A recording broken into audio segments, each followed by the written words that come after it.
Grabe na talaga yung mga bata ngayon. Pati sa panaginip naglalato-lato. Anak.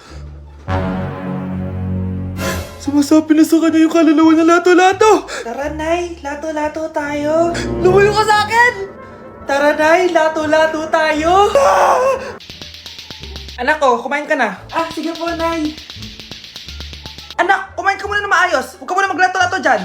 Sige po, Nay. Tapos na po.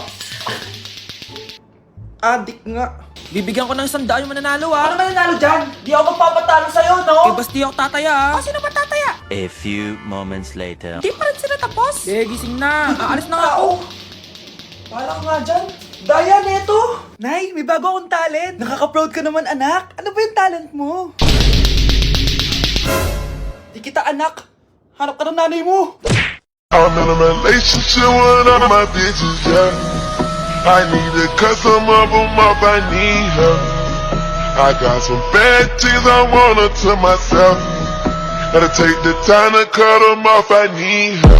I don't wanna make the girl go crazy when you treat her like your number one baby. Nay, mag-face-to-face class na daw kami bukas. Ay, buti naman. Nabawasan yung mga tamad dito sa bahay. Kaso, Nay, buntis ako. Malapit na akong mga anak.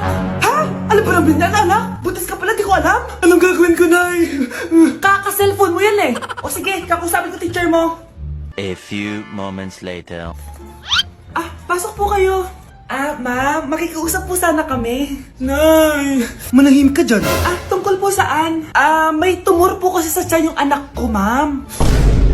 Hindi po siya makakapasok sa school. Ganun ba? O sige, i-exempt ko na lang siya. Salamat po, ma'am. Tara na, anak. Ang sakit na tiyan ko. Anong nangyayari? Wala po to, ma'am. Nay, mga nanak-nata ko. Ba't ngayon pa? Umiri ka. Ano ba naman yan? Sige, ire! Ayan na, malapit na! Akala ko ba tumor? Ayun na! Grabe na talaga yung mga bataan ngayon! Nagsisibuntisan na! Grabe na talaga panahon ngayon! Bakit po, Nay? Tingnan mo itong nakita ko! Bata, puro cellphone, namatay! Fake news lang yan, Nay! Basta! Huwag ka man lang mag-cellphone! Akin na yan! Sige po, Nay! A few moments later. Anak, grabe talaga! Bata, patay! Dahil sa food poisoning! Anak, huwag ka muna kumain! Akin na yan! Sige po, Nay! Gutom na ako! Soft drinks na lang ako! Yung dati nating kapitbahay, anak! Namatay dahil sa soft drinks! Huwag kang iinom yan! Sige po, Nay, magtutubig na lang ako. Anak! Tignan mo to! Bata, uminom na nakakalasang tubig! Namatay! Huwag kang iinom yan! Sige po, Nay. Matutulog na lang ako. Anak! Bakit po, Nay? Anak, ang dami na babangungot ngayon! Huwag kang matutulog, ha? A few moments later. Nay, nanghihina na po ako. Yan na nga ba yung sinasabi ko eh. Tingnan mo to, nakita ko. Bata, nakalanghap ng nakakamatay na amoy. Patay! Anak, huwag ka munang huminga. Anak, huwag ka munang tumingin. Anak, huwag ka munang lumabas. Anak, huwag ka munang mabuhay. Update sa nawala kong passport. 9 o'clock na ng umaga at literal na wala akong tulog sa kaka-overthink ko. So pupuntahan ko na yung store kung saan ko naiwan yung passport ko. Lord, sana nandun pa. Nag-search ako tapos 10 AM daw sila nagbubukas. So pupunta na tayo doon bago sila magbukas. So naglalakad lang ako papunta sa subway. Nandito na ako sa subway, guys, and kinakabahan na ako. Hindi ko talaga alam gagawin ko pag wala talaga dun. No, hindi pwede. Makakapag-Japan kami. Kasi sayang yung mga binayad ko, be. Guys, nakasakay na ako. Guys, nandito na tayo. Kinakabahan ako. Tapos naiihi pa ako. Guys, wish me luck, Lord. Please, sana nandun. Nandito na tayo sa Myeongdong, guys. Tapos dun yung papunta dun sa store. Ako lang pala mag-isa ngayon, guys. Hindi ko kasama si Honey Bunch. Solo traveler. Pinapaayos ko kasi siya ng mga gamit. Pag uwi ko dun sa hotel, diretso na kami airport. Ganun. Grabe sa isang katangahan. Sobrang mahal. Mahal maging tanga dito, guys. Wait lang, may napapansin ako. Parang ang fresh ko dito sa Korea. Yung glass skin, no? Ito yung store, yung tier. Diyan ko nawala yung passport ko. Lo, tinitignan ako na ito oh. Guys, may mga staff na. Try ko magtanong if may nakita silang passport. Sana pansinin ako. Hello. Deadma challenge sila guys. I left my passport yesterday here. Yes. Can you please check? Guys, ano nandito? Pinakabahan na ako. Lord, please. Magkakabait na ako, please. Hala guys. Hala, ano tong hawak ko? Passport ko yata to. Yes, makakapag-Japan tayo, guys. Over naman, no? Hindi na siya nag-overthink. Inisip ko ngayon, pupunta tayo ng Japan. Guys, nasa airport na kami. Tuloy na kami sa Japan. Bye, Korea. Ano masasabi mo? Alis na tayo ng Korea. Babalik pa ba tayo dito? Yes, at sana next time hindi mo na makakalimutan yung passport. So ayun guys, ang dami nagtatag sa akin sa video na to. So naglalagay siya ng nunal. Tapos naglagay siya ng salamin. Parang... Di pwede. Magjowa ka rin ng Vince. Eating only 7-Eleven for a day. Let's go! Ano ba, gising na magkukontent ka, patayo na dyan. Good morning guys! So, ginising ako agad ni Bunch. 11 a.m. na. So, magbe-breakfast tayo. Alam niyo na kung saan. Papunta na kami. And yung 7-Eleven dito guys, sobrang layo. Like, sa kabilang barangay pa. Hulaan niyo kung nasan ako. Nasa isang branch ako na binigay sa akin ni Daddy. Thank you, taxpayers! Wow, ang daming choices oh. Umagang-umaga, samgyup sa lagad. Ayan! Balik mo yan. Ano na naman to? Bayaran mo to ah. Sabi di ba breakfast lang? Parang mag-fiesta na tayo dito eh. Let's eat! So, itry na natin tong spam musubi. Yan. Masasarap yun sa Japan, pero masarap din naman to. Meron tayong samgyupsal. Oh! Baho ah. Wow ah. Next is lasagna! Favorite ko yan. Masarap siya guys. Mantikan ko na makalimutan itong matcha latte from Chingu. Di ko siya gusto, parang lasang artificial. Sarap niya! Two types of people. Ubus namin. Baka sabihin niya hindi namin inubos. It's lunchtime guys! So kakain na naman tayo. Bosh, gusto ko ng pad thai. Hindi po, ate. Kaya nga 24 hours 7-Eleven challenge. May kinikrave na akong ibang pagkain, pero 7-Eleven pa rin tayo guys. Malay mo may pad thai sa 7-Eleven. 7-Eleven. Let's go! Excited na akong kumain. So, nandito na tayo sa second branch ni Daddy. Yes, kung di tatanong guys, contractor po yung tatay ko. Tara. Wow, parang ang sarap nito. Ano na naman to? Bakit ang dami na naman? Ito yung kinuha ko kasi patay gutom ako. Water check. Mountain Dew Zero check. Another mukbang. 100 kilo challenge. Tinahin natin tong Gogi Mandu. Ganito yung tsura niya, parang siyang siomay. Sarap! Dito ko lang to natitikman. Wow, ang daming laman. Liempo.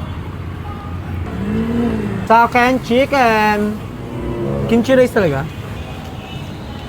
Bumili din pala ako ng laing. Laing.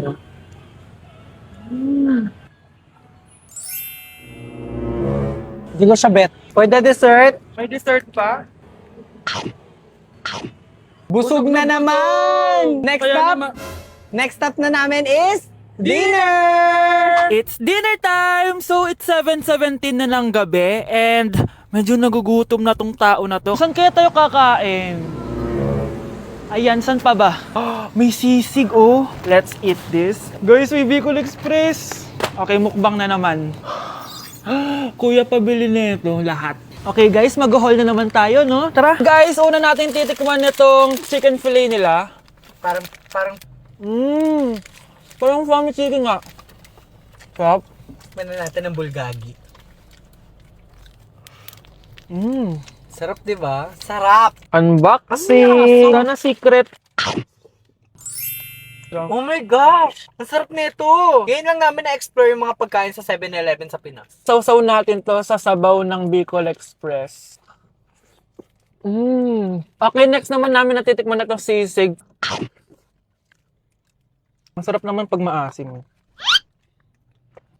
Grabe guys, nabusog talaga ako, malala. Kaya naman, kung may challenge pa kayo guys, i-comment nyo lang dyan at gagawin namin yan. So yun lang guys, thank you for watching and see you on my next vlog. Wow, vlogger. Ang